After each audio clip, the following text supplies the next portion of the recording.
सुरुवातीलाच बारामतीच्या राजकारणातून एक मोठी ब्रेकिंग बातमी हाती येते। बारामतीमध्ये कोणताही दगाफटका होऊ नये म्हणून पवार आणि भाजपकडून खबरदारी घेण्यात येते आणि त्याचाच एक भाग म्हणून अजित पवार हे बारामतीचे डमी उमेदवार असल्याची शक्यता वर्तवली जाते।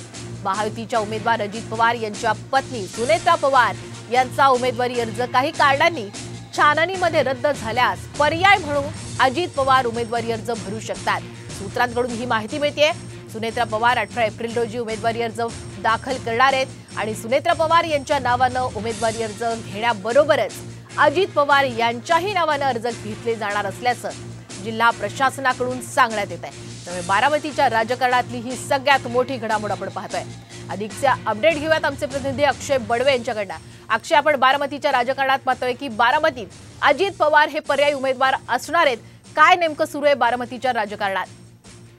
नक्कीच आपल्याला सगळ्यांना माहिती की बारामती लोकसभा निवडणूक ही फक्त पक्षांपुरती मर्यादित राहिली नसून ही निवडणूक जी आहे ती प्रतिष्ठा आणि सन्मानाची आहे आणि याच निवडणुकीत कुठलाही दगाफटका होऊ नये म्हणून महायुतीकडनं आता सगळे प्रयत्न सुरू झालेले आहेत।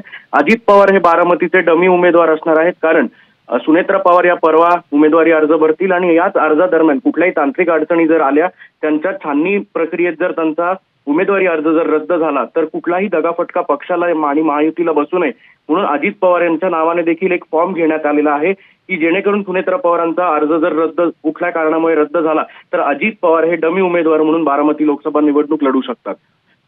धन्यवाद अक्षय, आपण दिलेला संपूर्ण अपडेट बद्दल। तर सुनेत्रा पवार यांचा अर्ज बाद झाल्यास अजित पवार हे डमी उमेदवार असू शकतात अशी चर्चाही रंगली आहे।